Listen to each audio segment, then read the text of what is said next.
Bonjour et bienvenue dans ce nouvel épisode du podcast Toucher les étoiles. Dans cet épisode, je vais vous raconter mon IMG, donc mon interruption médicale de grossesse qui a eu lieu il y a 12 jours. Bien entendu, c'est mon histoire avec mon expérience, avec mes prismes et mes croyances aussi. Ça a un gros impact, je pense, dans ce genre d'événement. J'espère trouver la douceur nécessaire et les mots nécessaires pour les personnes peut-être qui vont traverser ça et qui sont en train d'écouter le podcast ou de regarder la vidéo sur YouTube, tout en restant fidèle, bien sûr, à ce que moi j'ai vécu. Donc, bien sûr, que chacun prenne ce qui résonne avec lui. Dans une deuxième partie du podcast, je décrirai en fait comment tout ce qui au début m'a paru être un poids, tout ce qui au début m'a paru être un gros problème, je l'ai travaillé dans mes perceptions pour que finalement ce soit beaucoup plus léger et que j'y donne du sens. Et que cette expérience, au lieu d'en faire quelque chose de négatif et un souvenir que j'aimerais oublier de ma vie, l'intégrer dans ma vie, lui donner un sens et pouvoir même être vraiment dans une forme de bien-être là 12 jours après, vis-à-vis de l'expérience, vis-à-vis de tout en fait. En tout cas, dans ce que j'ai vécu, je pense que j'ai lu des témoignages de personnes qui ont vécu d'autres choses, je ne sais pas comment j'aurais réagi. Mais voilà, en tout cas, c'est plus un témoignage et puis j'espère pouvoir apporter au moins un petit peu de soutien ou d'information à ceux qui en ont besoin et puis ceux qui ont envie d'écouter, c'est cool aussi de découvrir ce genre d'expérience. On parle très très peu des problématiques qu'on peut rencontrer en étant enceinte. J'ai l'impression qu'il y a un gros tabou autour de ça. Je ne sais pas du tout si c'est une question parce qu'il y a forcément des grosses questions pour lesquelles on est obligé de faire des choix et c'est des choix qui sont dans tous les cas difficiles. Est-ce que c'est une question de ne pas vouloir déranger entre guillemets son entourage? Est-ce que c'est une question de honte? Si c'est une question de honte, on n'a pas à avoir honte d'avoir fait une fausse couche ou d'avoir fait une IVG ou d'avoir fait une IMG. Donc une IVG, c'est une interruption volontaire de grossesse et une IMG, une interruption médicale de grossesse. On peut faire en France une IVG, donc interrompre la grossesse, il me semble par choix, jusqu'à environ 14 semaines.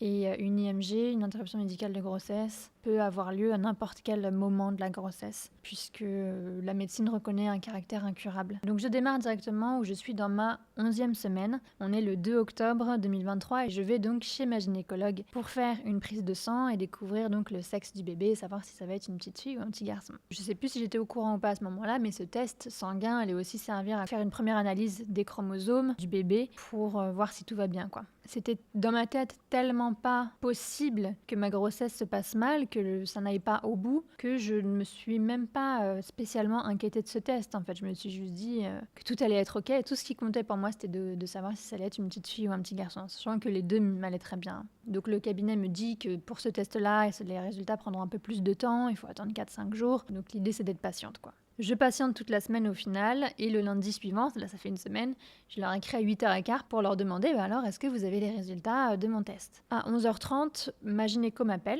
J'ai pas le temps de réfléchir, je décroche, elle me dit ça va, vous allez bien, vous êtes chez vous? Je dis oui.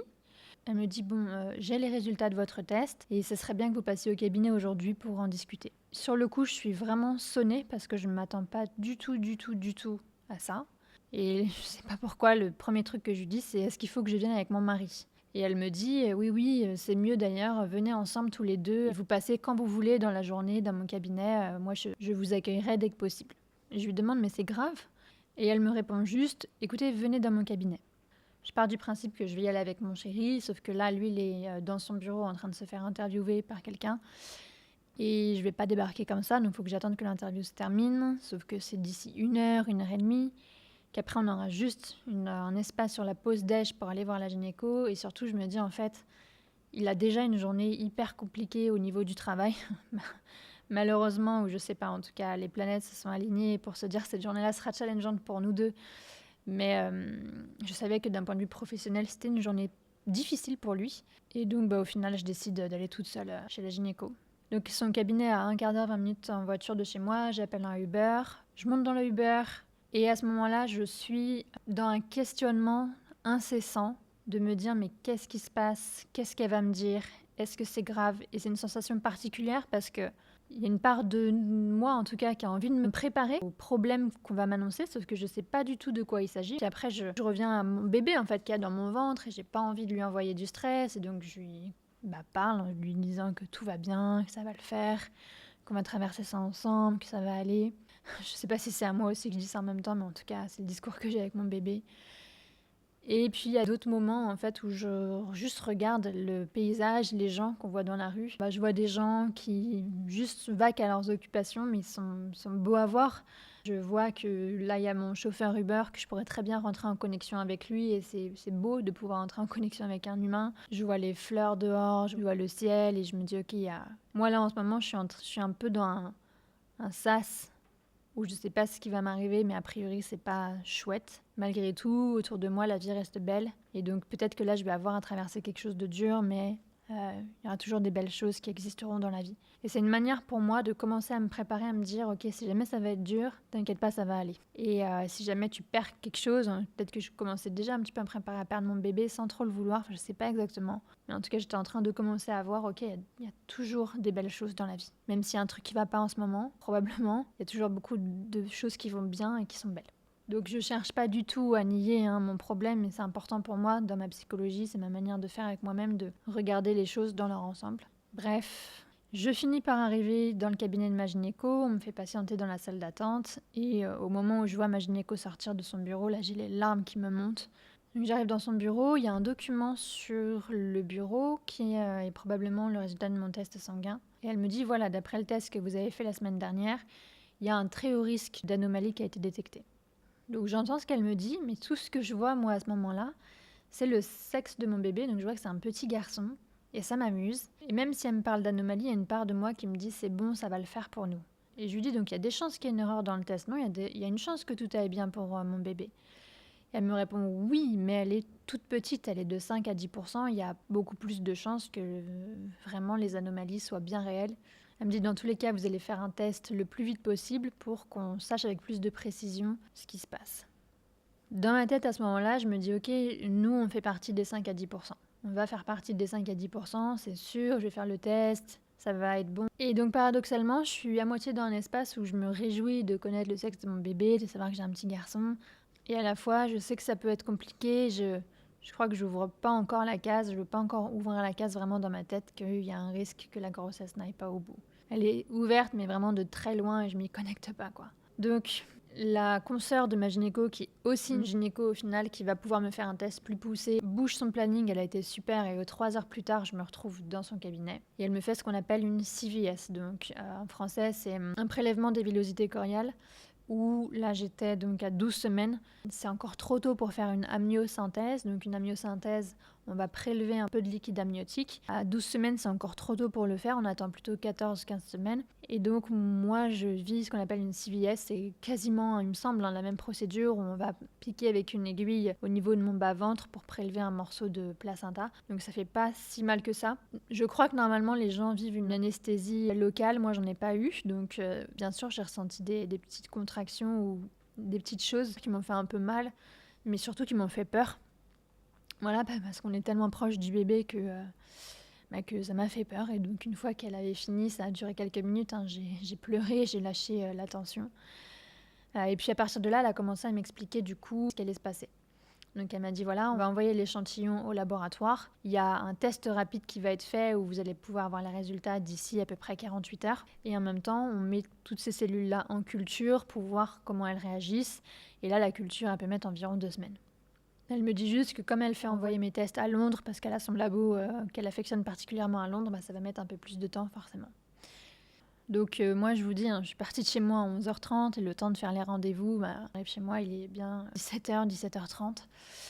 Mon chéri vient de finir sa journée, il n'est pas encore au courant de ce que j'ai vécu. Et donc le soir, une fois que je suis rentrée, je lui dis directement, en fait, je suis allée voir la gynéco aujourd'hui et il y a un très haut risque d'anomalie pour le bébé. Il le vit super mal, surtout que ce bébé, il l'attendait depuis longtemps. Donc voilà, ce jour-là, il n'y a que mon chéri qui est au courant. Moi, je vais le dire à personne d'autre parce que j'ai besoin en fait de digérer ce genre de grosses informations un peu toute seule. 2 jours plus tard, on est le mercredi 11 et là, je ressens en fait d'appeler ma mère pour lui en parler. Donc moi, jusqu'ici, je le vis très bien et dès qu'elle décroche, dès qu'on commence à discuter, là, je commence à pleurer. Donc je sais pas si c'est les nerfs qui lâchent, c'est le pouvoir d'une maman. En tout cas, je commence à pleurer.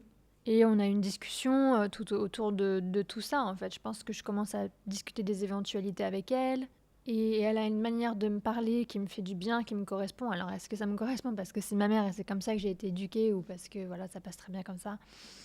En tout cas, cette discussion avec elle fait que je me sens bien et que ça m'a fait du bien de lui parler, quoi. Donc je passe le mercredi, le jeudi avec une forme de patience, j'arrive à m'occuper à peu près normalement. Et on arrive donc au vendredi 13 octobre et ce jour-là je suis agitée, je pense parce que je sais que j'ai fait le test lundi et que là vraiment je devrais avoir les résultats du test rapide, quoi. Et donc toute la journée je suis agitée, j'ai écrit je ne sais combien de fois à mon cabinet de gynéco pour leur dire alors vous avez les résultats, alors vous avez les résultats. Et les résultats n'arrivent pas. Et je réalise à 18h30 qu'en fait, ça fait 1h30 à peu près, je crois, que le cabinet a arrêté de bosser et que j'aurais pas les résultats ce jour-là, quoi. J'aurais pas d'informations ce jour-là. Donc ça me frustre beaucoup. Et je suis donc hyper ronchon. Je suis pas bien, quoi. Le soir, je suis dans le lit avec mon chéri. Il voit bien que je râle et c'est pas forcément mon habitude, on va dire. Pas à ce point-là, pas comme ça. Donc on discute et puis une des choses qu'on teste parfois ça marche, parfois non, mais c'est de commencer à se rappeler, bah tiens, ces derniers jours, quelles sont les choses que tu as vécues, que tu as appréciées d'avoir vécues, etc. Donc entre autres, je rappelle cette discussion avec ma mère, que je suis très heureuse d'avoir vécu, voilà, qui... Je ne saurais pas expliquer exactement pourquoi, mais c'est une discussion qui m'a fait du bien, peut-être de parler de maman à maman, j'en sais rien. Ou moi, à la fois d'être dans mon rôle de maman et dans mon rôle de fille, je sais pas. Mais bon, en tout cas, voilà, je raconte ça, je raconte que ça me fait du bien, je raconte que ça j'ai apprécié, et puis ça me met dans un autre état, forcément. Pourquoi on a ce genre de discussion? Puisque ça permet à l'humain de se mettre dans un autre état, et ça peut venir débloquer des choses, en fait. Et effectivement, quelques minutes après, il y a une forme de clarté qui arrive, en tout cas, quand on a pris le temps de, je trouve, en tout cas pour moi, de poser des mots sur ce qui a été aussi beau, ce qui a été aussi riche pour nous ces derniers jours. Ça fait reprendre un peu du souffle et en tout cas il y a une forme de compréhension qui se fait naturellement juste après en disant à mon chéri en fait je sais pourquoi j'ai été agitée toute la journée et pourquoi là je râle, c'est parce que je crois qu'aujourd'hui assez inconsciemment j'ai commencé une sorte de processus anticipé de deuil de plein de choses. Il y a le deuil déjà d'une grossesse qui se passe super bien, le deuil de beaucoup de choses et je me demande si j'avais pas eu une forme d'intuition sur les résultats qu'en fait le cabinet a reçus ce soir-là, mais ils m'ont pas appelé ce soir-là. Bref, tout ça c'est pas fait de manière consciente, mais j'ai commencé à réaliser que mon bébé j'allais peut-être le perdre, que cette grossesse allait peut-être pas aller au bout, et qu'il y a une part de moi qui commence à faire le deuil de tous ces moments où je me suis réjouie en fait, d'avoir un jour ce bébé dans mes bras. Et en fait il y a un truc que j'ai pas conscientisé à ce moment-là, de ma grossesse parce que forcément je m'étais jamais projetée dans la situation que je traverse, qui était que je m'étais toujours imaginé un gros bébé que je peux tenir dans mes bras et donc quand je pense à mon bébé quelque part, il est grand déjà, il pèse quelques kilos et donc jusqu'ici, jusqu'à ce vendredi soir là où je suis dans le lit avec mon chéri, c'est comme si, en fait, si jamais je faisais une fausse couche ou une IVG ou une IMG, à ce moment-là, je connais même pas le terme IMG, dans la tête, ça revient juste à une grossesse qui compte pas. Ça revient juste à « Ah bah tiens, on recommence à zéro ». Et c'est très inconscient, mais c'est comme si ce bébé que j'ai en moi, c'est pas encore un bébé. Et en soi, c'est vrai, et c'est là que c'est très compliqué. Et c'est là que je pense qu'il y a plein de jugements qu'on peut recevoir de l'extérieur quand on traverse ça. Donc moi ça a été, mais je pense qu'il y a plein de gens qui se disent en fait ton bébé n'existe pas encore, il n'est pas encore né, donc c'est pas un bébé. En fait, certes c'est pas un bébé de 40 semaines, mais c'est pas rien non plus. Et donc cette grossesse qui va peut-être s'arrêter, c'est pas juste une erreur. C'est pas juste une simple grossesse qui n'aura pas marché comme j'avais l'impression mentalement en fait de le voir, mais dans mon ressenti, dans mes tripes. Et c'est pour ça que je pleure ce soir-là et c'est pour ça qu'il y a ces mots qui sortent et qui sont vraiment plus forts que moi, en fait, de me dire que ce bébé que j'ai dans le ventre et dont je vais peut-être être séparée, c'est mon premier bébé et ce sera toujours mon premier bébé. Et ça, je le conscientise vraiment ce soir-là, je le dis, je suis dans les bras de mon chéri, je lui dis, je réalise à quel point, jusqu'ici, jusqu'à ce soir, je croyais en fait que mon premier bébé, ce serait celui que j'aurais dans les bras, celui qui arriverait au bout d'une grossesse. Et en fait, je réalise que vraiment, dans mon ressenti le plus viscéral, non, mon premier bébé, c'est lui, c'est celui qui est déjà en moi. Et conscientiser ça, alors bien sûr, ça m'a fait pleurer parce que forcément, y a un deuil plus concret qui a lieu, mais au moins je crois qu'au plus profond de moi j'avais vraiment besoin de poser ces mots-là. C'est très dur de trouver les mots et en fait si on ne trouve pas les mots c'est qu'il n'y a pas le vocabulaire qui est créé pour ça tout simplement. Peut-être qu'on aurait un autre mot pour parler de ce petit être qui existe déjà, qui a déjà un cœur qui bat, qui n'est pas un bébé fini, encore une fois, de 40 semaines, mais qui n'est pas rien non plus. Ton bébé, tu le vois grandir, tu le vois à l'écran. Je l'ai vu endormi, je l'ai vu être agité une fois que la gynéco l'a un peu réveillé. J'ai entendu son cœur. Et je crois que même au-delà de ce que je peux vous dire que j'ai vu, que j'ai entendu, etc., c'est au plus profond de moi et peut-être de nous, à vous de voir comment ça résonne, s'il y a des femmes qui traversent une chose similaire ou qui ont eu une fausse couche, etc. Enfin, je pense que chacun doit être maître de la manière dont il perçoit les choses, des mots qu'il met dessus et de mettre les mots qui sont justes pour chacun. Moi, je peux juste parler de mon expérience et jamais j'aurais imaginé vraiment qu'il y a un lien aussi viscéral, en fait, quelque part, quelque chose d'aussi profond qui puisse se créer en seulement... là, j'en étais qu'à 12 semaines, au moment, 12 ou 13 semaines, je sais plus, au moment où je réalise ça. Il y en a, j'ai vu des témoignages de femmes qui ont déjà un lien à 3 semaines. Enfin, on peut juger vraiment de l'expérience de personne et je pense que c'est important juste d'être présent et de laisser chacun exprimer son expérience en fonction de ce qui est vrai pour lui ou pour elle. Et donc si j'avais un premier message à faire passer, c'est que peut-être que ça diffère d'une femme à l'autre, mais en tout cas il y a un lien qui peut se créer assez rapidement avec ce petit être qui est en stade de développement. Et on ne peut pas dire du tout que c'est rien et que ça n'existe pas. Donc voilà, ce moment-là pour moi a vraiment été une très grosse étape parce qu'il y a eu une forme de prise de conscience profonde du lien que j'avais avec mon bébé, même sous sa forme actuelle. Le lendemain matin, on est le samedi 14 octobre. Moi, je me réveille avant mon chéri, je vais à la salle de sport qui est à côté de chez moi. Je vais juste marcher en fait sur mon tapis de course. Et donc 8h du matin à peu près, la gynéco, donc celle qui m'a fait le CVS, m'appelle. Elle me dit, voilà, on a fait le test rapide et il confirme effectivement qu'il y a des anomalies. Elle me dit, mais bon, dans tous les cas, il faut attendre les résultats de la culture pour pouvoir vraiment se faire un avis le plus fiable possible. Voilà, donc c'est assez expéditif. Je lui dis juste ok, enfin j'ai même pas de questions qui me viennent en tête. On raccroche, je rentre chez moi, j'ai plus la tête à marcher sur mon tapis de course. Et bref, je dis pas tout de suite à mon chéri parce qu'il avait une prise de sang, je voulais qu'il fasse sa prise de sang avant à la maison. Et après je lui dis. Donc, même si ça m'a mis une petite claque, je pense que j'avais déjà fait un travail la veille, honnêtement, d'entamer un processus de deuil. Et je reste quand même branchée sur un côté assez optimiste de me dire, tu sais quoi, ça se trouve, la culture va nous montrer que finalement, tout va bien. Donc il y a 3-4 jours qui passent parce que je suis plutôt dans ce mood-là de me dire non, mais il y a encore une chance, il y a encore une chance, il y a encore une chance. Mais au bout de 3-4 jours, je commence à me questionner sur ce qui se passe si jamais vraiment la culture montre, démontre, redémontre que vraiment c'est très compliqué. Même si déjà le test rapide, je ne vous ai pas tout dit, mais le test rapide a rajouté encore plus d'anomalies que ce qu'il y avait sur le test sanguin.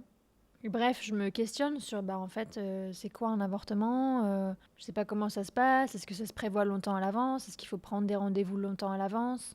Donc je commence à chercher sur internet et c'est là où je découvre encore plus les jugements énormes et le manque d'aide et le manque, je trouve, d'accompagnement que j'ai l'impression de voir, en tout cas dans les témoignages que je vois sur les avortements. Donc bref, je vous la fais courte. Sur internet, je vois que si je dois me séparer du bébé, c'est soit par médicaments. Donc on prend des médicaments, apparemment on est seul chez soi et c'est bien d'être accompagné, on a des contractions naturelles. Peut-être que c'est comme une fausse couche, je ne sais pas encore exactement.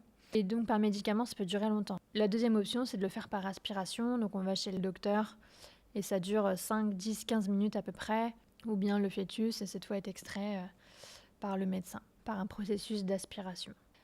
Donc j'essaie d'avoir un rendez-vous, c'est assez compliqué honnêtement. Et en parallèle, mon chéri, lui, va contacter plusieurs amis à lui pour leur expliquer notre situation et leur demander s'ils n'ont pas un docteur à nous conseiller. J'ai une chance incroyable qu'on ait cet ami-là qui nous mette en contact avec son docteur, le docteur de sa sœur que j'embrasse. Donc on est jeudi après-midi et je vois que j'ai rendez-vous le lendemain, le vendredi à midi, à l'hôpital américain. Je fais mes valises, je pars et j'arrive donc le lendemain à l'hôpital. On me fait une autre échographie. Le docteur voit à l'image quelques détails qui pourraient aller dans le sens de mon test. C'est pas flagrant non plus d'après lui en tout cas. Mais malgré tout, vu les résultats de mes tests, surtout il commence à me préparer à une IMG. Et donc moi sur le coup, je comprends pas pourquoi il me parle d'IMG et je sais même pas ce que c'est. Donc je lui répète le terme IVG. Et au bout d'un moment, il m'explique, il me dit non, pour vous ce sera vraiment une IMG. Donc une interruption médicale de grossesse qui peut avoir lieu donc à n'importe quel terme de la grossesse quand on estime qu'il y a un problème de santé qui est incurable chez le bébé. Donc je le répète parce que pour l'instant je pense qu'il y a besoin que ce soit répété. On n'a pas à comparer les arrêts de grossesse des unes et des autres. Je sais que quand nous on le vit, je pense pas qu'on le fasse. Mais en tout cas voilà, j'ai cru percevoir ça parfois, que des gens aient l'impression de mettre un peu une hiérarchie de douleur ou de souffrance. En fait on peut pas les comparer, ça dépend vraiment de plein de choses. Et donc en tout cas moi, même en ayant vécu une IMG à 15 semaines, je sais même pas ce que c'est que de vivre une fausse couche chez soi toute seule à 4 semaines. Je peux pas dire que ce soit plus compliqué ou moins compliqué ce que j'ai vécu. Et pareil, j'en vois cette fois à toute ma force à ces femmes qui doivent faire une IMG à 32 semaines, quand elles ont eu le temps de bien sentir leur bébé, quand le bébé est encore aussi en plus plus gros, etc. Donc voilà, vraiment insister sur le fait qu'il n'y a pas de comparaison à faire sur les difficultés des gens. Je crois que c'est une erreur que beaucoup ont tendance à faire, de comparer un peu les difficultés. Non, il y a juste besoin d'être à l'écoute de la personne, qu'elle puisse traverser ce qu'elle a traversé dans une forme d'accueil le plus grand possible. Comme ça permet vraiment la digestion, hein, le fait de digérer ce qu'on a vécu, quoi. Donc bref, ce docteur me prépare à l'IMG, donc il me laisse avec la sage-femme qui est un amour et qui m'explique avec beaucoup de détails, avec beaucoup de douceur, les étapes d'une IMG. Donc moi je commence à pleurer de nouveau parce qu'en fait je viens de passer d'un monde où j'allais vivre une aspiration à un monde où je vais accoucher. Une IMG, c'est vraiment, on déclenche un accouchement. Donc le processus est naturel, ce qui n'est pas naturel c'est les médicaments qu'on prend pour préparer l'utérus et pour déclencher des contractions, quoi. C'est une claque en fait que je me prends de réaliser que dans quelques jours je vais peut-être vivre un accouchement. Mais je suis pas prête du tout dans ma tête. Encore une fois, mon accouchement, ce sera quelque chose qui arriverait pour un bébé qui est prêt à vivre, pour un bébé que j'aurais porté pendant 9 mois. Et surtout que je me sens pas prête en fait. Je sais même pas, je me sens pas prête à accoucher. Mais bon, voilà, donc j'ai ces larmes qui pleurent. La sage-femme, encore une fois, est juste superbe avec moi et vraiment. Le personnel médical, quand on a affaire à des personnes comme ça, c'est juste incroyable de pouvoir être accompagné par des personnes aussi douces. Et je sais que c'est pas le cas partout, malheureusement. En tout cas, voilà, je me sens vraiment enveloppée, même si on aborde des questions compliquées. On commence à aborder le fait de est-ce que je voudrais voir le bébé une fois qu'il sera sorti de moi, comment on gère les obsèques, est-ce que c'est nous qui nous en occupons, est-ce qu'on laisse l'hôpital le faire, comment ils doivent appeler le bébé, est-ce qu'ils doivent l'appeler fœtus, bébé, par un autre nom, etc. Voilà, donc plusieurs questions bien sûr auxquelles on ne s'est jamais projeté, hein. Donc je lui ai quand même demandé mais pourquoi on me fait vivre un accouchement au lieu de juste prendre les médicaments ou faire une aspiration. Et elle me répond que techniquement, à l'heure actuelle, je suis toujours, mais vraiment pile poil, il me reste à peu près une semaine pour vivre une aspiration. Mais elle me dit que c'est pas du tout ce qu'elle me recommande, que d'après les dernières études dans la littérature, on estime qu'au stade où j'en suis, donc là à ce moment-là quand on discute, je suis à quasiment 14 semaines, il vaut mieux a priori faire une IMG, un accouchement pour prendre le moins de risques possible d'abîmer l'utérus, en vue d'avoir des grossesses suivantes qui se passent bien, quoi. Donc elle me dit que je suis libre d'aller ailleurs si je le veux, mais qu'à cet hôpital-là, c'est ce qu'ils font, quoi. De toute façon, j'ai confiance en eux et je choisis de rester avec eux. Mais c'est vrai que ça me demande de processer cette information-là, en fait, de réaliser qu'il est possible que dans quelques jours, je vive un accouchement. Donc là, on est sur le vendredi 20 octobre. Et aussi, donc pour vous dire, on a posé des rendez-vous au vendredi 27, donc une semaine après, avec l'anesthésiste, entre autres, pour me préparer à un accouchement qui aurait lieu du coup les jours qui suivraient le vendredi 27. Entre-temps, heureusement pour moi, j'avais du travail. Donc ça m'a bien occupé l'esprit. Donc bref, samedi 21, dimanche 22, j'étais un peu sonnée, hein, forcément. Donc je suis un peu restée dans ma petite bulle avec mon chéri à digérer encore une fois cette nouvelle. Bref, lundi, mardi, mercredi, jeudi, moi j'animais, en l'occurrence j'enseignais des techniques de respiration qui ne sont pas des techniques de respiration qui servent à l'accouchement, donc je ne sais même pas encore comment on respire pour un accouchement. Il y a différentes techniques de respiration qui existent, hein. Celle-ci vise à vivre une libération émotionnelle, donc c'est autre chose. Mais au moins voilà, bosser avec ces personnes-là que je suis très heureuse d'accompagner, ça me permet d'être juste concentrée sur eux et de mettre de côté un petit peu mes petits... mon tracas en fait. En attendant, j'espérais vraiment recevoir les tests de ma culture, donc là on a dépassé les 2 semaines. Chaque jour je regarde mon téléphone pour voir si on m'appelle, pas de nouvelles, pas de nouvelles, pas de nouvelles. Je relance le cabinet, pas de nouvelles. Donc je sais toujours pas à ce moment-là si je vais le garder bébé ou si je vais m'en séparer, parce qu'il y a une partie de moi qui croit qu'il faut attendre la culture. Le jeudi matin, le 26, mon dossier passe en commission. Donc ils ont passé mon dossier en commission avec tous les tests que j'avais déjà faits pour savoir s'ils validaient l'IMG. Donc il y a un généticien qui regarde mes résultats et qui confirme les anomalies et qui valide l'IMG. Et donc le vendredi 27, au matin, je rappelle l'hôpital, mais je l'apprends en fait. J'apprends que oui, l'IMG a été validé, que dans tous les cas, il faut que je vienne à l'hôpital, rencontrer l'anesthésiste, etc. pour me préparer.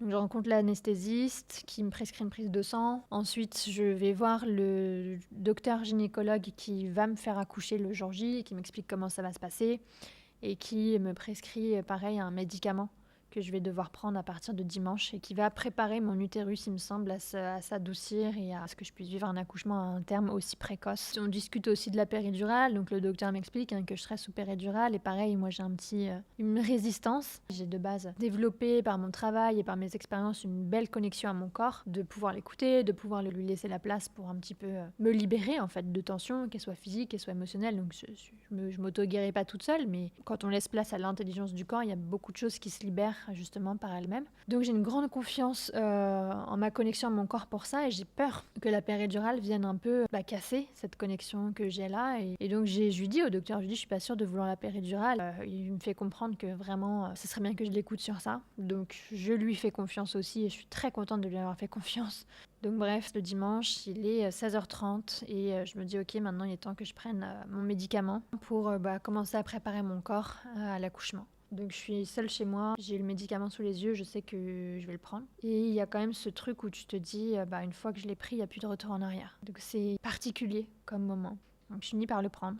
Et le docteur m'avait dit qu'il fallait que je me repose parce qu'il est possible qu'on ait des petites douleurs. Enfin, je sais plus exactement, mais on m'avait préparé à ce que je n'allais pas faire la fête, quoi. Pendant les 2 jours qui suivaient, donc le dimanche et le lundi. Et en tout cas, je sais pas si c'est parce que il y a tout le processus de deuil, il y a tout le fait de savoir que le mardi, donc j'allais accoucher. Psychologiquement, c'était pas la folie du tout. Physiquement, j'étais pas au top de ma forme non plus. Donc bon, voilà. Le mardi, c'était le jour J. Donc mardi 31 octobre, on arrive tôt à l'hôpital avec mon chéri à 7h du matin. Et là, vraiment à 10h, il y a une sage-femme qui vient me chercher pour m'emmener cette fois dans la chambre médicalisée où je vais vivre l'accouchement. Et avec mon chéri, on craque. Tous les deux, on pleure. Donc on retient un peu nos larmes, mais on pleure quand même parce que c'est impressionnant, pour nous en tout cas, de voir cette chambre médicalisée comme ça. Je sais pas, je pense qu'il se passe plein de choses dans nos têtes, mais en tout cas on craque. Je sais que moi je suis dans l'appréhension de comment ça va se passer, et aussi ça renforce peut-être le fait de savoir qu'on arrive vraiment à une fin de grossesse. La sage-femme revient et puis ça y est, elle commence à me mettre en place une perfusion. Et ça fait partie des choses dont je redoutais. Parce que je me rappelle pas avoir déjà eu de perfusion, ça se trouve j'en ai déjà eu, mais en tout cas, je redoute d'avoir quelque chose qui est dans mon corps. Donc ça fait pas si mal que ça, elle m'explique que ça va servir à m'hydrater tout au long de mon processus. Elle me fait un beau bandage, elle s'occupe vraiment super bien de moi, elle est vraiment super cette sage-femme aussi. J'ai une reconnaissance énorme pour cette dame qui a été très très douce avec moi et dans une énergie superbe. Bref, donc elle me laisse de nouveau dans la chambre et moi je sens par contre cette perfusion dans mon poignet qui crée comme une forme de pression, de tension et ça, viscéralement pour moi ça m'énerve. Je sais pas ce que j'ai avec ça, mais je sais que je suis en colère en fait de ressentir ça. Je crois que c'est un truc qu'on n'explique pas et ça m'appartient. Et donc je me dis waouh, il va falloir vraiment que j'apprenne à être bien avec ça parce que je suis partie pour plusieurs heures au moins. Et donc j'essaie de trouver une image qui me permet d'intégrer ça dans mon expérience plutôt que d'être en résistance avec cette sensation-là. Et je finis par trouver l'image que cette pression que je ressens, c'est le pouce de Dieu qui me manifeste sa présence. Et c'est vraiment fou le pouvoir de l'imagerie mentale, mais ça fait que j'ai beaucoup plus d'acceptation et de chaleur et de douceur vis-à-vis de cette pression et que je l'intègre. Et que voilà, à partir de ce moment-là, ça n'a plus été un problème pour moi d'avoir la perfusion, quoi. Et dans cette expérience-là, d'ailleurs, ça a été un des premiers éléments que j'apprécie dans cette expérience. Je pense que c'est important de savoir apprécier les petites victoires ou en tout cas les choses qui, au final, ce qu'on obtient aussi de l'expérience. Je pense que c'est pas bon pour l'humain de faire les choses tout noir ou tout blanc. Je pense que c'est super pour un esprit sain d'être en capacité de voir toutes les nuances qu'il peut y avoir dans une même situation. Ça ne veut pas dire qu'on vient nier le désagréable, encore une fois. Ça veut juste dire qu'on a une vision plus complète, plus nuancée des choses qui contribue à faire en sorte qu'on reste dans un état d'intégration de la réalité plus fluide. Donc voilà, le fait que je vois que ça a été quelque chose que j'apprécie dans mon expérience, ne vient pas renier le fait que mon bébé, je l'aime, hein, qu'il est important pour moi, etc. Enfin, je sais qu'il y a plein de gens qui ont ces tabous-là et qui sont durs avec eux-mêmes sans s'en rendre compte. Et c'est vraiment pas bon, je pense, pour le bien-être psychique de quelqu'un de vouloir se dire, non, puisque il y a telle mauvaise nouvelle, dans ce cas, je ne veux être que triste et je ne veux voir que ce qui est compliqué. Non. Bref, c'est au tour de l'anesthésiste d'arriver dans ma chambre pour me mettre la péridurale et je crois que c'est là où j'ai mon plus gros coup de stress. C'est quelque chose qui me fait peur en fait, tout simplement. J'ai peur d'avoir une péridurale. Donc le moment où il me fait une sorte de piqûre dans le dos, c'est un poil désagréable, mais je peux tenir la main de la sage-femme qui est tellement chouette, enfin c'est génial en fait qu'elle ait ce réflexe et puis moi c'est aussi mon métier d'être dans l'accompagnement, donc il y a des réflexes aussi que je vais chercher, mais en tout cas on se tient les mains à ce moment-là et ça aide de tenir la main à processer ce qui se passe et à mieux vivre la sensation. Bref, au final ça va très très vite et puis il peut me faire passer le médicament de la péridurale. On me montre le petit tuyau qui passe à travers mon dos pour le coup, donc c'est un cathéter il me semble, et au final c'est un tout petit tuyau vraiment tout fin, tout flexible, et ça me fait du bien de le voir, en tout cas pour moi, je sais pas si ça ferait du bien à tout le monde.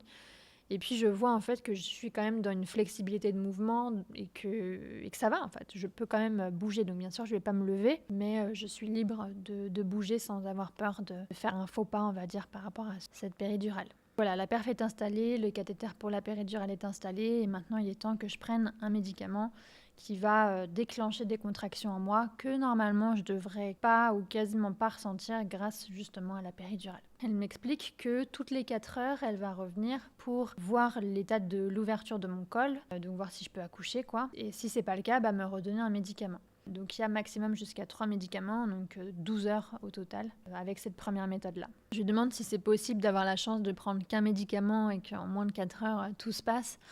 Elle me dit que tout est possible, qu'elle a vu plein de cas possibles, qu'on ne peut pas savoir, que ça peut aller très vite d'un moment à l'autre, ou que ça peut prendre vraiment beaucoup de temps. Ça dépend vraiment des gens. Et moi, forcément, j'entretiens l'espoir que peut-être tout va pouvoir se faire en 4 heures.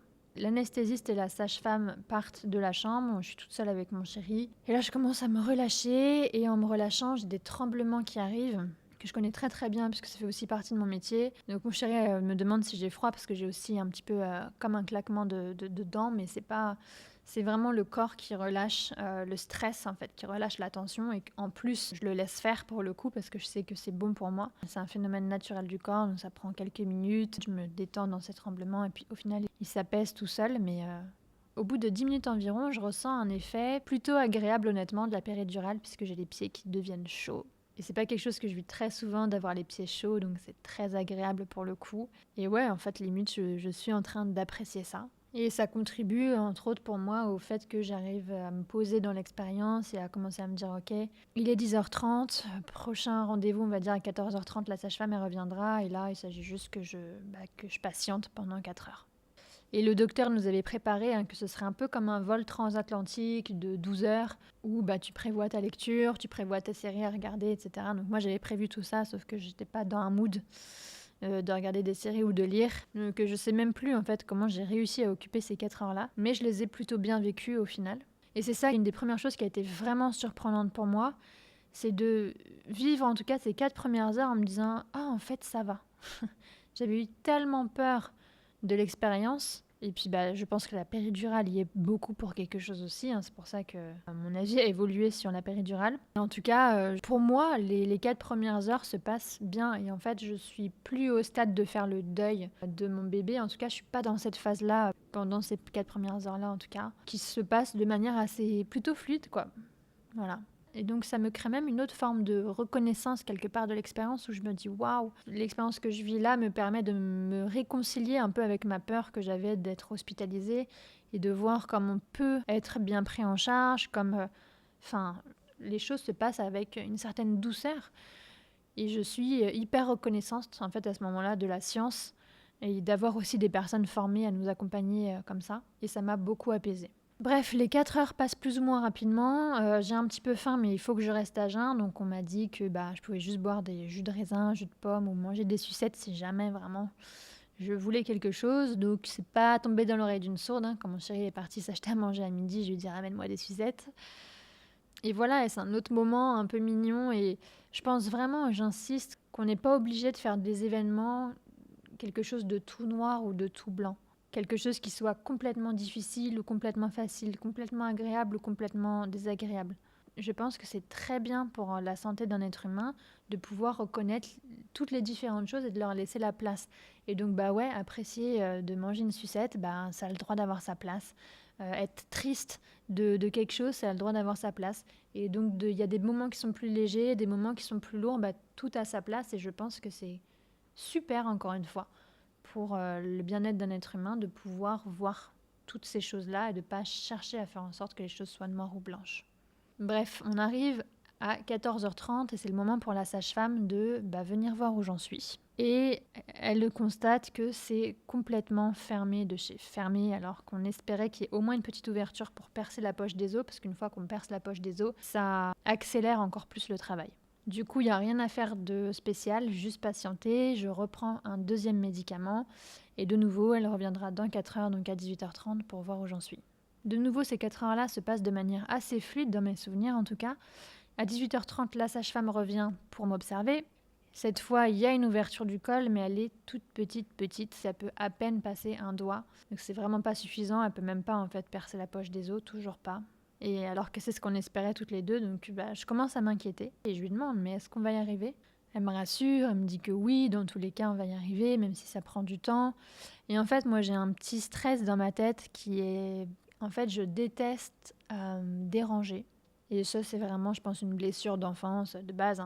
Je crois que c'est même de famille, j'en suis sûre. Et donc, l'idée qu'il est possible que mon accouchement se passe dans la nuit me stresse. Parce que je sais que si ça se passe pendant la nuit, ils vont devoir réveiller le docteur qui me fait accoucher, qui va devoir sortir de chez lui, venir. Et j'ai pas envie de ça en fait. J'ai envie qu'il passe une bonne nuit. J'ai pas envie de le déranger dans son sommeil. J'ai envie que cette personne puisse avoir un maximum de bonnes nuits de sommeil possible. Et ça me stresse du coup. Et donc je craque devant la sage-femme, je lui dis j'ai tellement pas envie de vous déranger, j'ai pas envie d'accoucher dans la nuit et de vous réveiller. Donc bien sûr elle me rassure, elle me dit que c'est leur métier et qu'il n'y a vraiment pas de problème et qu'ils sont là pour moi, etc. Voilà, elle me fait un câlin, de toute façon elle est tellement incroyable cette sage-femme, elle a été parfaite pour moi.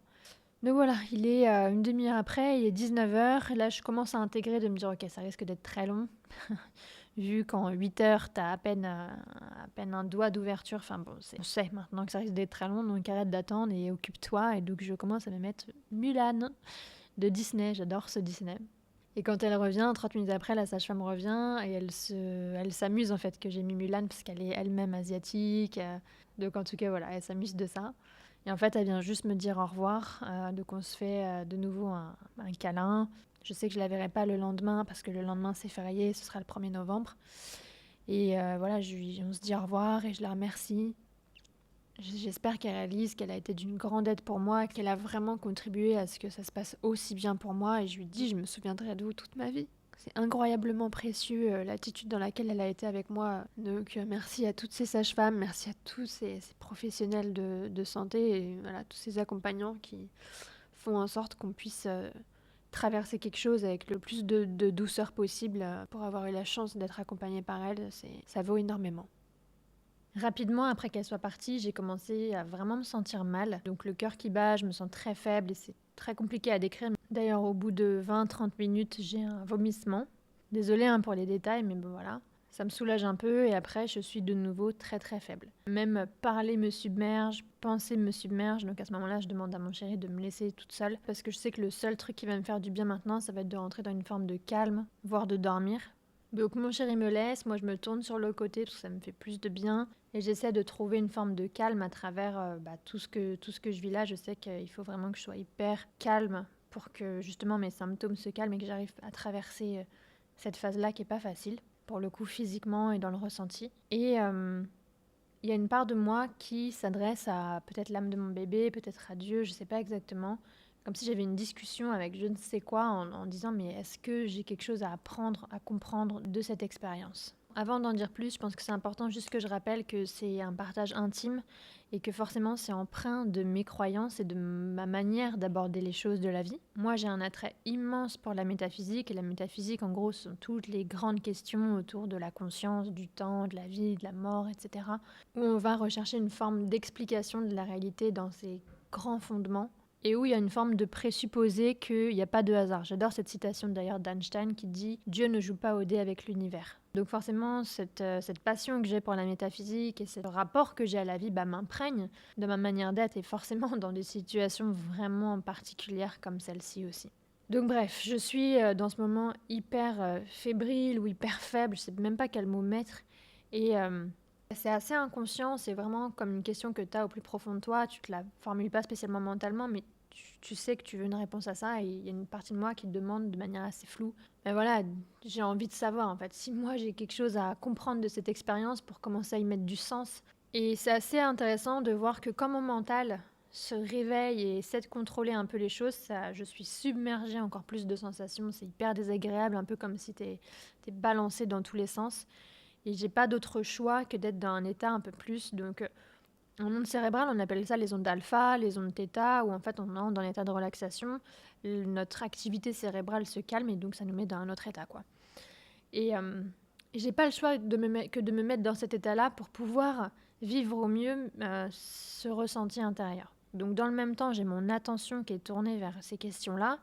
Et je ne saurais pas vous dire si c'est la réalité, si c'est une illusion de ma part, etc. Mais en tout cas, j'ai des éléments de réponse qui me viennent, où je conscientise qu'il y a quelque chose dans ma vie qui doit naître ou qui doit absolument rester vivant. Et c'est quelque chose duquel je m'éloignais en fait depuis un certain temps parce que j'avais abandonné quelque part. J'ai des images, donc ça reste assez flou parce que je pouvais pas être dans une forme de contrôle avec mon mental, je pouvais que être dans un état vraiment plutôt méditatif, on va dire. Mais je sais qu'il y avait vraiment cette forme de connexion à mon chakra sacré, donc c'est le deuxième au niveau du bas-ventre, hein. Pour ceux qui ne connaissent pas le chakra sacré, c'est vraiment relié à ce qu'on a dans le ventre, pour le coup, ce qui est proche de notre essence, ce qui est proche de notre créativité, ce qu'on a envie de créer, etc., entre autres choses. Mais en tout cas, c'était autour de ce sujet-là pour moi. Ce qui nous appelle vraiment, ce qui compte vraiment pour nous, enfin, c'est vraiment lié à notre vérité. J'ai l'impression aussi, avec du recul, que ce moment-là, c'était, en tout cas, j'en retiens ça, de voir comme j'ai les réponses quand je suis plus dans un état alpha, θ, donc encore une fois, un état de relaxation au niveau de mes ondes cérébrales, et pas dans un état de contrôle où je veux absolument contrôler, avoir la réponse, être sûr de la retenir, etc., qui sont plus un état d'onde cérébrale bêta. Est-ce que je me raconte des histoires ou pas? Peut-être, mais en tout cas, que ce soit une histoire ou pas, c'était vraiment une expérience où je me suis dit wow, j'ai les réponses plus quand je suis dans un état méditatif, et de toute façon, quand j'étais en état plus de concentration, j'étais trop mal. Et donc, dans ce moment-là, qui dure vraiment plusieurs minutes, peut-être même 20 minutes, une demi-heure, j'ai aucune idée vraiment du temps que ça a mis. Je suis obligée de me faire confiance en plus dans ce que je partage, et je vous demande pas de me croire du tout, mais je vais le dire aussi pour moi, pour le jour où je revisionnerai cet épisode. Mais c'est comme si mon âme ou l'âme de mon bébé ou Dieu, je sais pas, en tout cas c'est comme si il y a quelque chose qui me rappelle que c'est important que je continue à nourrir ce que j'ai dans les tripes, que je l'affirme, que je l'exprime. Il y a ça, il y a aussi une notion de continuer à explorer le monde de la conscience, les mystères de la vie. Alors, j'avais pas fermé la porte à explorer les mystères de la vie, mais il y a un angle spécifique que j'avais commencé à lâcher, qui était toute cette recherche, pour le coup, autour de l'âme, autour de la vie, de la mort, etc. Enfin, j'avais commencé à fermer des portes à ce niveau-là. Et ça reste très compliqué pour moi d'être sûre d'avoir les bons mots, parce que les mots forcent à avoir une précision, une définition précise, et c'est un peu plus flou en fait ce que j'ai perçu dans ce moment-là. Donc je voudrais pas enfermer ce moment-là avec quelques mots qui au final laisseraient de côté d'autres choses qui sont aussi incluses dans ce que j'ai pu percevoir. Mais je sais qu'il y a vraiment une notion d'exploration des mystères, exploration de l'inconnu qui moi m'attire depuis toute petite. Et ce truc de partage, continue, lâche pas ça, etc. Voilà, c'est vraiment une impression forte que j'ai eue de recevoir un peu comme message à ce moment-là. Donc au moment où je réalise ce message-là, je me mets à pleurer, c'est un vrai réveil, c'est une vraie prise de conscience pour moi. Et puis j'en arrive à parler à mon bébé, à le remercier pour l'expérience qu'on vit ensemble et pour contribuer à faire en sorte que je vive un peu cet électrochoc de réveil. Je le remercie pour sa présence dans ma vie, etc. Puis je lui dis, au rythme où c'est parti, c'est tellement lent, il y a un risque que j'accouche demain, et tu sais quoi, la bonne nouvelle de ça, même si c'est long, et que c'est pas facile forcément tout le temps, tu naîtras au moins à une date très symbolique pour moi. Et puis, il y a une partie de moi qui veut pas que mon bébé croie que je tiens à ce qu'il arrive le 1er novembre, et que ça m'ira très très bien si ça se passe maintenant, et donc je lui dis.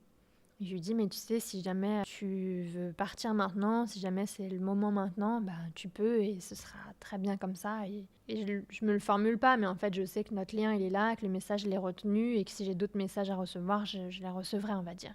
Et donc, au moment où je lui dis, tu sais, ça peut arriver maintenant aussi, j'ai un liquide qui s'écoule entre mes jambes.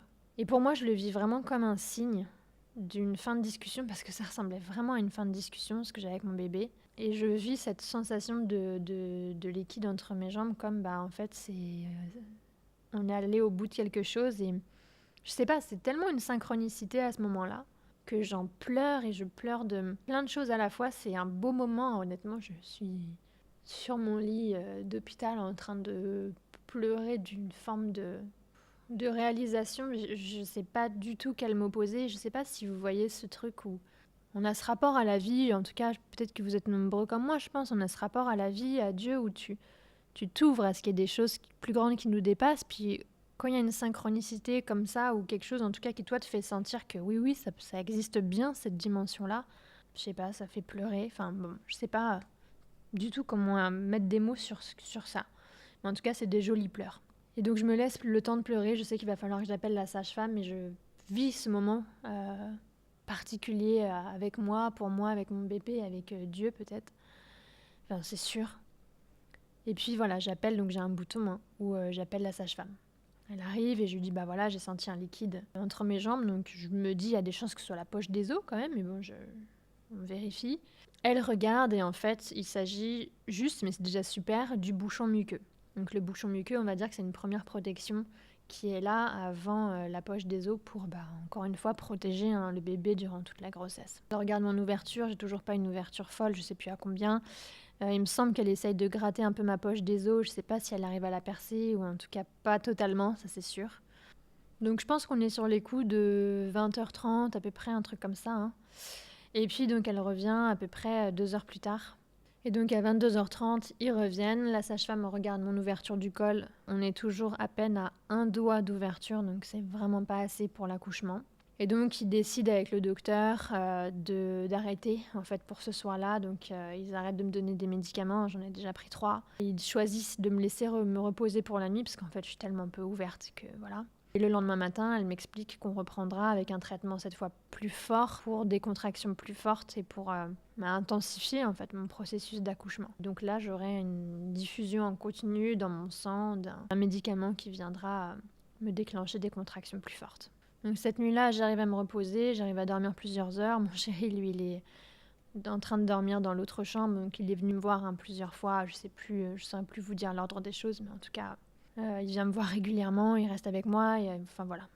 Donc voilà pour le 31 octobre. On arrive du coup au lendemain, le 1er novembre 2023. Une nouvelle sage-femme arrive, elle se présente, donc elle me met le médicament pour des contractions plus fortes et elle m'explique que cette fois, elle viendra environ toutes les 2 heures pour checker encore une fois l'ouverture de mon col. Les heures passent, la sage-femme revient, à chaque fois mon col n'est pas assez ouvert du tout. Et au bout d'un moment, au milieu de journée, je pense vers midi, je dis à la sage-femme « Mais j'ai l'impression qu'on va pas y arriver, qu'est-ce qui se passe si on n'y arrive pas ?» Donc elle s'est trouvé les mots encore pour me rassurer, pour me dire qu'elle a jamais vu ça, que c'est long certes, mais qu'on va finir par y arriver, que ça va arriver. On sait aussi que pour une première grossesse, le col met toujours plus de temps à s'ouvrir que pour les grossesses suivantes.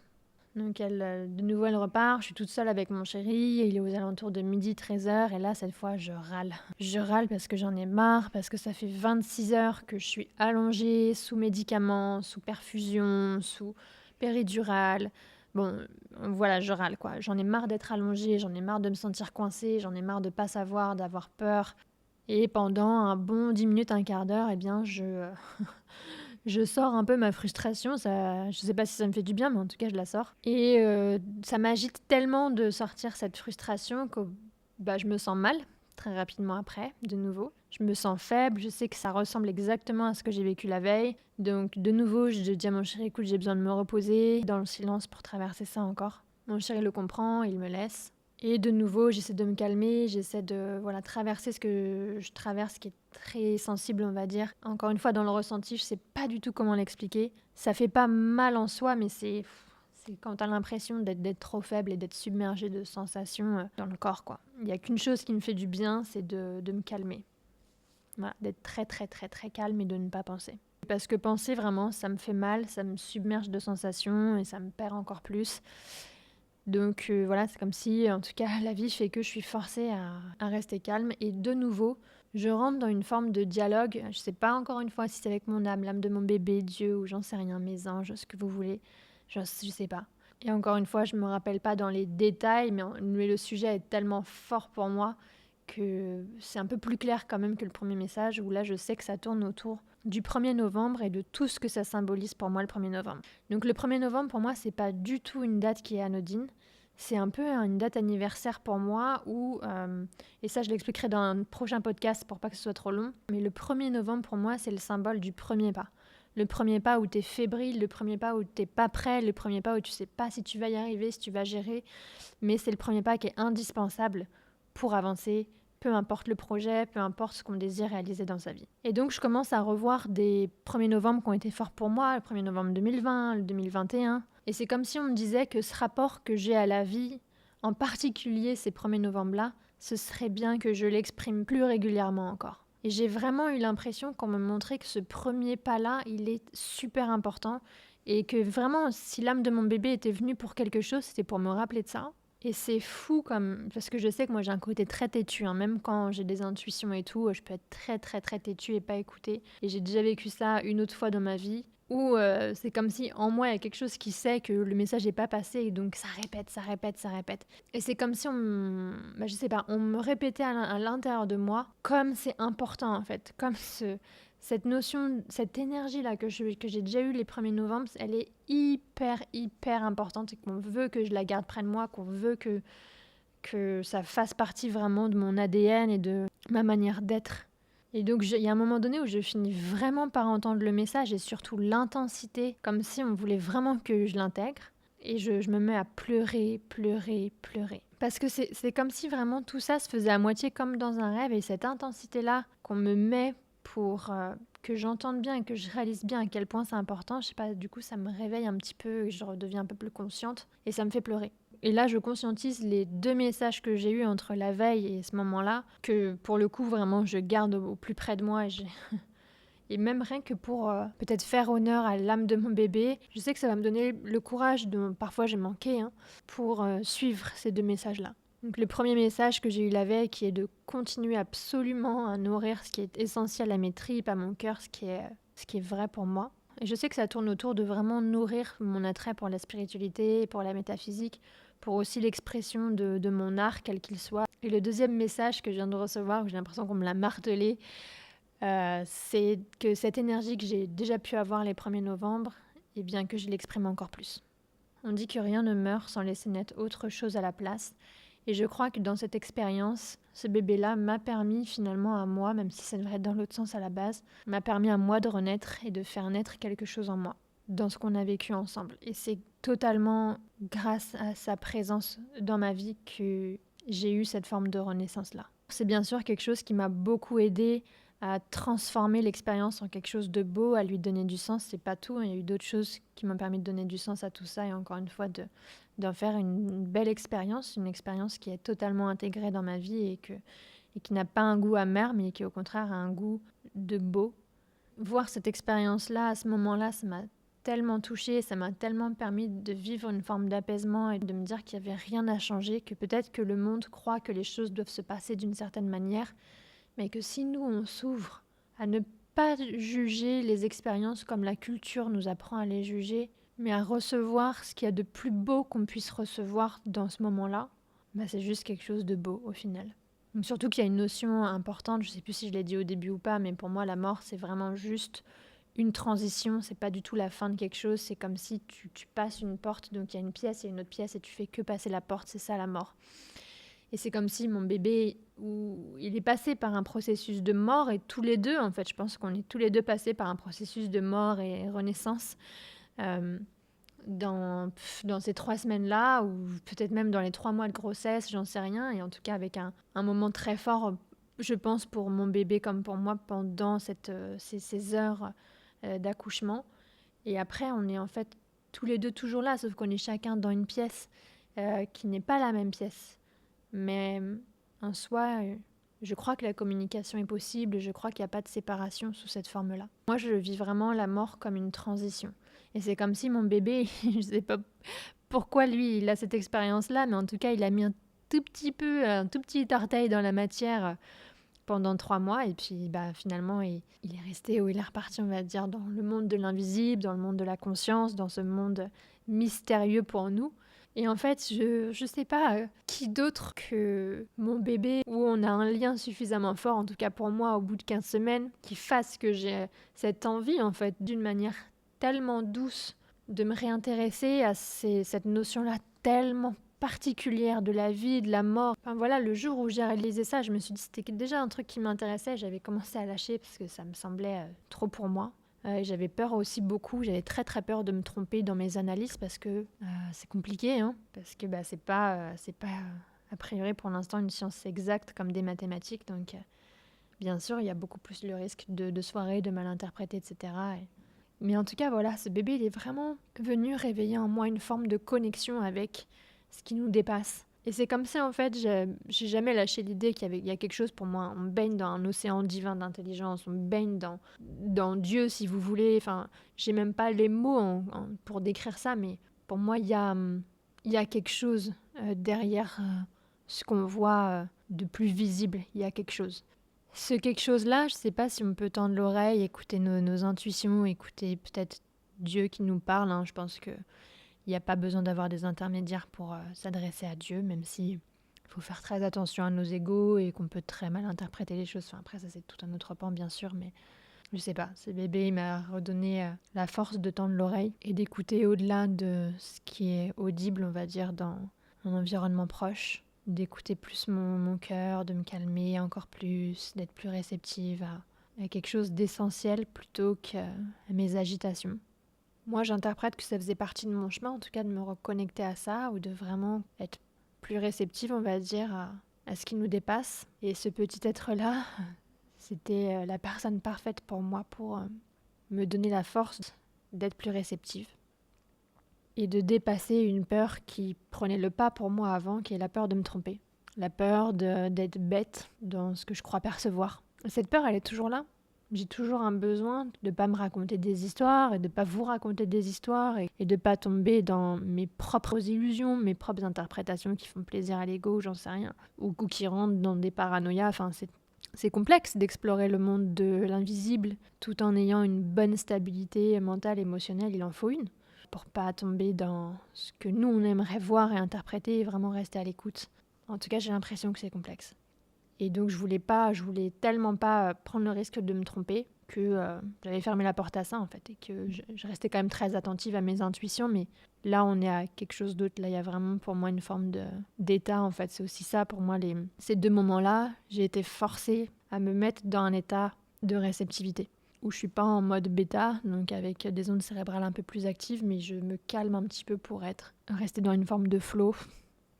Donc ça va. Ça, c'est vraiment l'expérience avec mon bébé qui fait que j'ai ce discours-là. Je l'aurais jamais dit publiquement ça avant parce que pour l'instant, j'ai pas la connaissance scientifique vraiment pour le prouver et vous dire par A plus B, ceci, cela, même si il y en a, je sais que ça, je pourrais trouver les études pour prouver ce que je viens de dire là, c'est pas très... Ça casse pas des briques en soi de savoir que, bien sûr, on est dans un état plus réceptif à l'intuition ou à d'autres choses quand on est dans un état plutôt alpha ou theta que bêta. Mais bon, bref, voilà, je ferme cette petite parenthèse vis-à-vis de mon bébé. Donc je viens de vivre ce moment avec ce 2e message et toute cette conscientisation-là et je pleure de bonheur. Et puis voilà, après je reste toute seule un petit peu dans ce moment de flottement-là. Une demi-heure après environ, mon chéri me rejoint. Je lui dis que je vais beaucoup mieux, donc il m'a quittée en étant, moi j'étais la Julie qui râle, qui râle, qui râle. Et là, il me retrouve en mode vraiment bien, quoi, beaucoup mieux. Et peut-être encore 20 minutes après, là, on a la sage-femme et le docteur qui doit me faire accoucher qui arrivent dans ma pièce. Donc la sage-femme s'installe pour me regarder. Elle me dit voilà, je vais juste regarder où on en est. Et elle dit ah non, en fait, je peux à peine passer 2 doigts et je crois qu'on va devoir encore attendre. Et à ce moment-là, pendant qu'elle est en train de faire ça et de dire ça, il y a une partie de moi qui me détend encore plus, comme pour laisser mon corps vraiment s'ouvrir et permettre à l'accouchement de se faire, on va dire. Je sais pas du tout si j'ai un réel impact ou pas, hein. C'est juste que c'est ce que je fais, voilà. Si je peux contribuer un petit peu, on sait jamais. Et donc je me détends, je me relâche, je me dis aussi à l'intérieur peut-être que ça va pas suffire, peut-être qu'il faudra encore attendre quelques heures, c'est ok. Donc je suis prête à toutes les éventualités, mais je sais que j'accompagne mon corps vraiment dans un relâchement, une détente. Et là je l'entends dire « Ah non, c'est bon ». Elle tourne sa tête vers le docteur, elle fait un signe affirmatif, comme si moi je l'interprète. Elle disait « Bon c'est bon, on peut procéder à l'accouchement ». Et à partir de là, tout va aller très vite. Donc on nous demande si on veut mettre un drap blanc pour séparer, voir si on veut voir ou pas. Moi, peu importe, ça m'était égal, mais dans le doute, je me suis dit, allez, on va mettre le drap. Il y a la sage-femme, il y a le docteur, il y a 2 aides-soignantes qui sont dans la salle. On me dit que si j'ai besoin de rajouter des doses de péridurale, je peux. Donc on a un espèce de bouton sur lequel on peut appuyer pour envoyer plus de doses de médicaments qui viennent soulager. Le docteur m'appuie plusieurs fois sur le ventre, dont 2 ou 3 fois où c'est quand même pas mal douloureux. Donc du coup, j'appuie sur la péridurale parce que je me dis, il faut que je me prépare à la suite. Si là, c'est douloureux comme ça, qu'est-ce que ça va être après ? Donc j'envoie un petit peu plus de médicaments dans mon corps. Puis finalement, le docteur vient à côté de moi et il me dit, voilà, ça y est, c'est fini. Et moi, à ce moment-là, j'hallucine parce que pour moi, on n'était que en train de me préparer. Je lui dis, mais quoi, le bébé, il est sorti là ? Il me dit, oui, ça y est. Vous voyez, ce processus-là, il était très rapide. Il me dit, là, ça y est, c'est fini. Et encore une fois, moi, je m'attendais à devoir pousser, je m'attendais à ce que ce soit beaucoup plus long, je m'attendais à ce que ce soit compliqué. Alors que, à 15 semaines, le bébé reste petit, il reste flexible.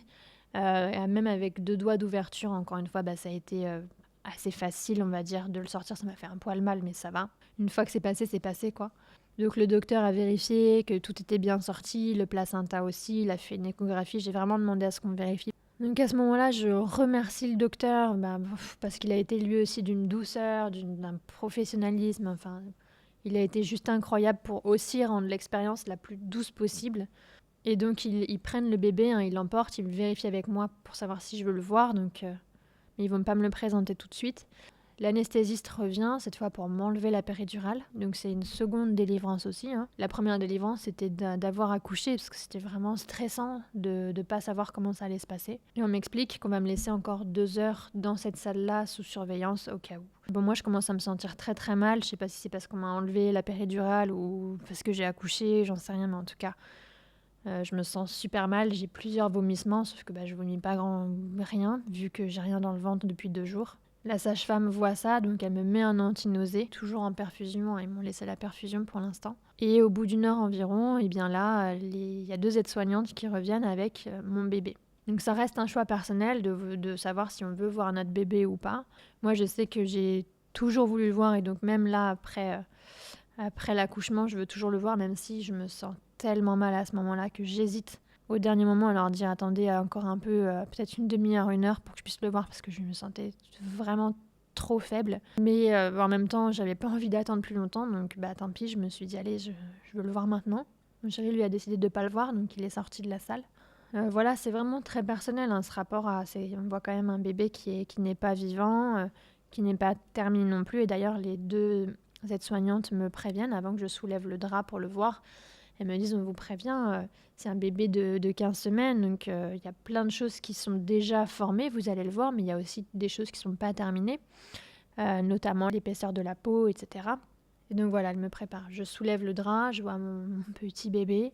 Effectivement, c'est impressionnant à voir, un bébé de 15 semaines, donc il y a déjà beaucoup de détails. Je vois ses mains, ses pieds, son petit nez, sa bouche, ses yeux, ses oreilles, enfin...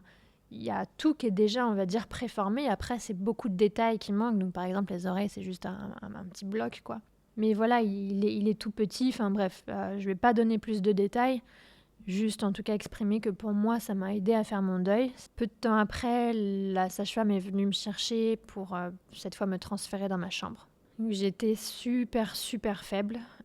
J'ai réussi à manger à peine un tiers d'un yaourt. J'avais très peur de vomir, enfin j'étais vraiment, vraiment mal, quoi. Et même, forcément, j'ai pleuré, j'étais aussi fatiguée.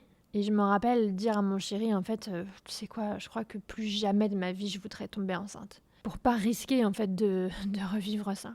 Et je sais que j'ai dit ça sous le coup de la fatigue. Et tout de suite après, d'ailleurs, je me suis reprise en me disant, écoute, tu viens de vivre 2 jours intenses. Là, il était à peu près, je sais pas moi, 18h, un truc comme ça. Donc j'ai accouché à 15h44, c'est le temps qu'on me transfère dans ma chambre, etc. Il était à peu près à 18h, je pense. Même voire 19h, enfin bref. Et donc je sais que c'est pas le moment, en fait, que je réfléchisse tout de suite à l'avenir, à savoir si je revoudrais un bébé ou pas, que je suis fatiguée. Et c'est quelque chose en plus que je conseille beaucoup à mes clients, de leur dire si jamais vous traversez un choc, attendez, laissez passer 3 nuits, 2 jours, 3 jours pour vraiment analyser la situation, parce que au tout début, quand on vient de vivre un choc, en fait, on n'est pas à même de tirer des conclusions trop rapidement pour le futur. Donc là, ce soir-là, je pleure beaucoup, hein, forcément. Il y a les nerfs qui relâchent, il y a toute l'appréhension de savoir comment ça allait se passer, est-ce que ça allait être compliqué, est-ce que j'allais y arriver, est-ce qu'elle allait avoir des problèmes, est-ce qu'elle allait avoir des complications, enfin tout ça, qui se relâche parce que ça y est, j'ai fini quelque part, même si je vais rester de nouveau à l'hôpital la nuit au cas où il y ait quelque chose qui se passe. Bon, au final, j'ai pu dormir normalement. Le lendemain matin, on est le 2 novembre. Avant de me lever, j'appelle une aide-soignante parce que on m'a dit de faire ça, pour voir si je peux me lever, elle prend ma tension, etc. Donc, tout va bien, et puis elle me laisse, je vais à la douche. À la sortie de la douche, on se fait un énorme câlin avec mon chéri, où je pense qu'on pleure tous les deux dans les bras l'un de l'autre, et on se serre très fort dans les bras, donc forcément, ça sera aussi un moment, je pense, qui sera venu renforcer notre couple encore plus. Donc on prend le temps le matin de petit déjeuner, de ranger nos affaires. Et au final, on quitte la chambre à peu près vers 11h midi, on va dire au revoir au personnel. Et puis, on a pu rentrer chez nous. Donc moi, bien sûr, j'ai eu besoin de me reposer. Les 2-3 jours qui ont suivi, j'ai eu des variations d'émotions, hein, où je suis très bien et plutôt joyeuse. Et puis à 15h, et puis à 17h, je pleure. Et puis à 17h, je vais bien de nouveau. Puis à 19h, je pleure. Enfin voilà, c'est tout à fait normal. Voilà. Et depuis, là, on est le 12 novembre au moment où je tourne cette vidéo, enfin que j'enregistre ce podcast, je me sens bien. Voilà, je pense que j'ai fait mon deuil, donc ça m'arrive bien sûr d'être de nouveau touchée parce que c'est profond, mais je pense vraiment avoir pas tourné la page, parce que j'estime pas que c'est une page à tourner en fait. Mais ça fait partie de ma vie, c'est intégré, et je suis de nouveau dans un nouvel axe en fait pour moi là dans ma vie, sans occulter ce qui vient de se passer. Je suis toujours bien sûr en train de me remettre physiquement de ce qui s'est passé, même si encore une fois j'ai accouché à 15 semaines de grossesse pour moi, et ça s'est très très très bien passé au final pour moi. Donc c'est pas comme accoucher à 40 semaines, bien entendu. Et si je devais faire une espèce d'observation de toute cette phase des 3 semaines et ce dernier moment final, on va dire, de l'accouchement, le plus dur, ça a été vraiment les questionnements, le manque d'informations, le fait de ne pas savoir, d'être dans un espèce de doute permanent et d'avoir toujours plein d'options possibles qui peuvent arriver. Et donc c'est ça nous met pas mal sur les nerfs, en tout cas moi ça m'a mis sur les nerfs.